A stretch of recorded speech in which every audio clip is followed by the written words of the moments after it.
Unit 3, Human Nature.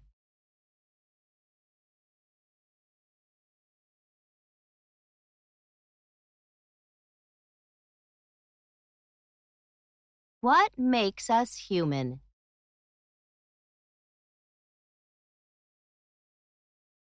Background. Neil Simon, born in 1927 in New York City, is considered one of the most successful and popular American playwrights. He first began working in television in the 1950s on one of the era's most popular comedy shows. Afterward, he turned to the stage and the screen, writing dozens of comedies, for which he won many awards. The Governess is a section of a longer play Simon wrote called The Good Doctor, which he based on the works of the Russian author Anton Chekhov. Like Chekhov, Simon writes stories about characters who are flawed and unsure of themselves, in other words, human. He portrays even his most imperfect characters with humor, affection, and respect. Close reading focus. As you read the play, look for details, characters, dialogue, and plot events that are similar to and different from those in Chekhov's story The Ninny. Notice how the play is structured and how it also uses the element of irony.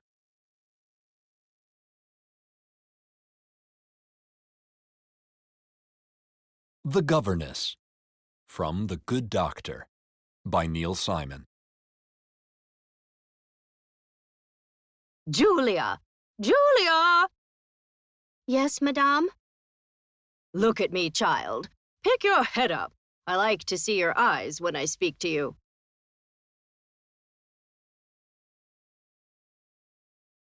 Yes, Madame. And how are the children coming along with their French lessons?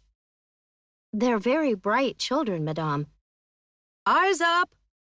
They're bright, you say. Well, why not? And mathematics? They're doing well in mathematics, I assume? Yes, Madame, especially Vanya.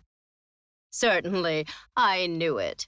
I excelled in mathematics. He gets that from his mother, wouldn't you say? Yes, Madame. Head up. That's it. Don't be afraid to look people in the eyes, my dear. If you think of yourself as inferior, that's exactly how people will treat you. Yes, ma'am.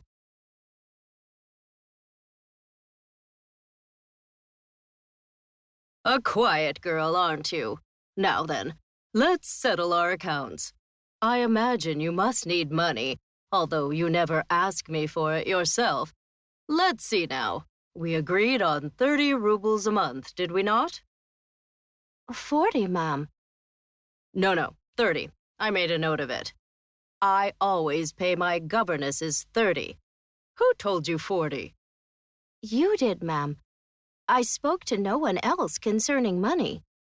Impossible. Maybe you thought you heard 40 when I said 30. If you kept your head up, that would never happen. Look at me again, and I'll say it clearly. 30 rubles a month. If you say so, ma'am. Settled. 30 a month it is. Now then, you've been here 2 months exactly. 2 months and 5 days. No. Exactly 2 months. I made a note of it. You should keep books the way I do so there wouldn't be these discrepancies.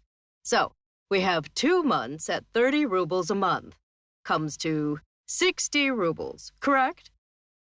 Yes, ma'am. Thank you, ma'am. Subtract 9 Sundays. We did agree to subtract Sundays, didn't we? No, ma'am. Eyes! Certainly we did. I've always subtracted Sundays. I didn't bother making a note of it because I always do it. Don't you recall when I said we will subtract Sundays? No, ma'am. Think.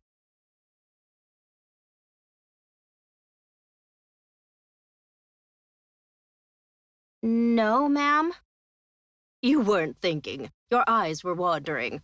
Look straight at my face and look hard. Do you remember now? Yes, ma'am. I didn't hear you, Julia. Yes, ma'am. Good. I was sure you'd remember. Plus 3 holidays, correct? 2, ma'am. Christmas and New Year's. And your birthday, that's 3. I worked on my birthday, ma'am. You did? Well, there was no need to. My governesses never worked on their birthdays. But I did work, ma'am. But that's not the question, Julia. We're discussing financial matters now. I will, however, only count 2 holidays if you insist. Do you insist? I did work, ma'am. Then you do insist. No, ma'am. Very well, that's 3 holidays. Therefore, we take off 12 rubles. Now then, 4 days, little Kolya was sick, and there were no lessons. But I gave lessons to Vanya. True, but I engaged you to teach 2 children, not 1. Shall I pay you in full for doing only half the work? No, ma'am. So we'll deduct it. Now, 3 days you had a toothache, and my husband gave you permission not to work after lunch, correct?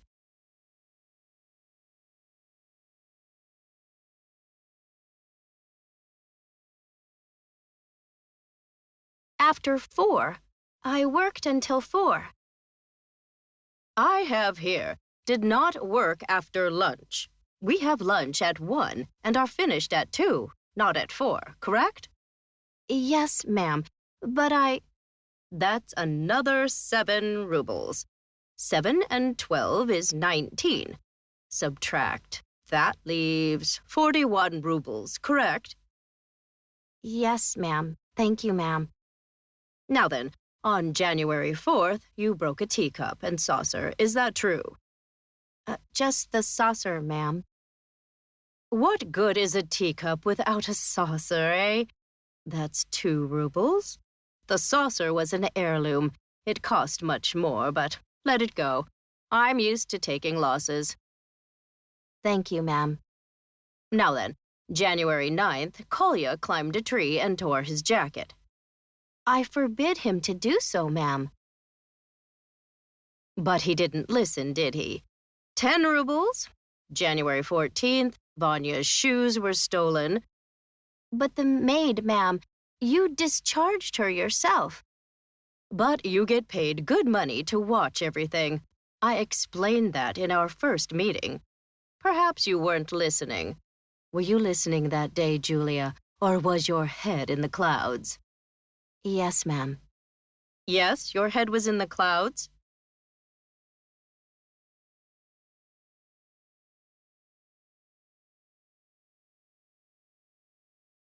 No, ma'am. I was listening. Good girl. So that means another 5 rubles off. Ah, yes. The 16th of January, I gave you 10 rubles. You didn't. But I made a note of it. Why would I make a note of it if I didn't give it to you? I don't know, ma'am. That's not a satisfactory answer, Julia. Why would I make a note of giving you 10 rubles if I did not, in fact, give it to you, eh? No answer. Then I must have given it to you, mustn't I? Yes, ma'am. If you say so, ma'am. Well, certainly I say so. That's the point of this little talk, to clear these matters up. Take 27 from 41, that leaves 14, correct? Yes, ma'am.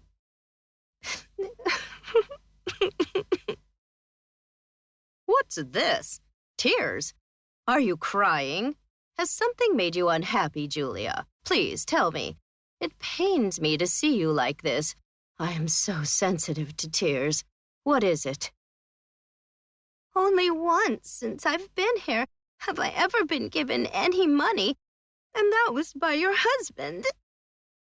On my birthday, he gave me 3 rubles. Really? There's no note of it in my book. I'll put it down now. 3 rubles. Thank you for telling me. Sometimes I'm a little lax with my accounts, always shortchanging myself. So then, we take 3 more from 14, leaves 11. Do you wish to check my figures? There's no need to, ma'am.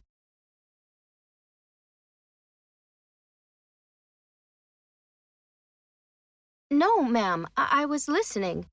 Good girl. So that means another 5 rubles off.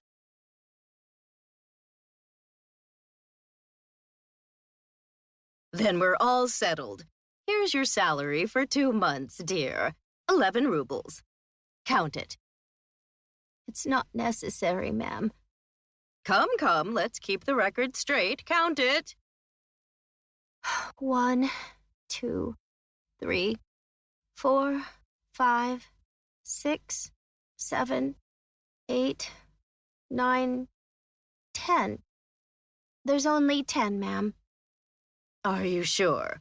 Possibly you dropped one. Look on the floor. See if there's a coin there.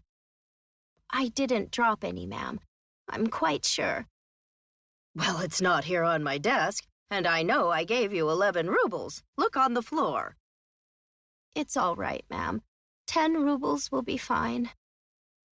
Well, keep the 10 for now, and if we don't find it on the floor later, we'll discuss it again next month. Yes, ma'am. Thank you, ma'am. You're very kind, ma'am.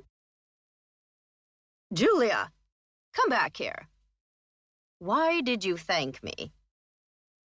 For the money, ma'am. For the money? But don't you realize what I've done? I've cheated you, robbed you. I have no such notes in my book. I made up whatever came into my mind. Instead of the 80 rubles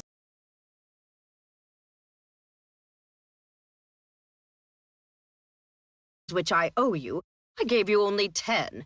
I have actually stolen from you, and you still thank me. Why? In the other places that I've worked, they didn't give me anything at all. Then they cheated you even worse than I did. I was playing a little joke on you, a cruel lesson just to teach you. You're much too trusting, and in this world that's very dangerous. I'm going to give you the entire 80 rubles. It's all ready for you. The rest is in this envelope. Here, take it. As you wish, ma'am. Julia, is it possible to be so spineless? Why don't you protest? Why don't you speak up? Why don't you cry out against this cruel and unjust treatment? Is it really possible to be so guileless, so innocent, such a, pardon me for being so blunt, such a simpleton? Yes, ma'am. It's possible. Discuss. After reading Simon's stage version of Chekhov's story, did your response to the situation and the characters change at all? Did you gain any new insights into human nature from reading the play? Why or why not? Meet with a partner or small group to discuss your responses.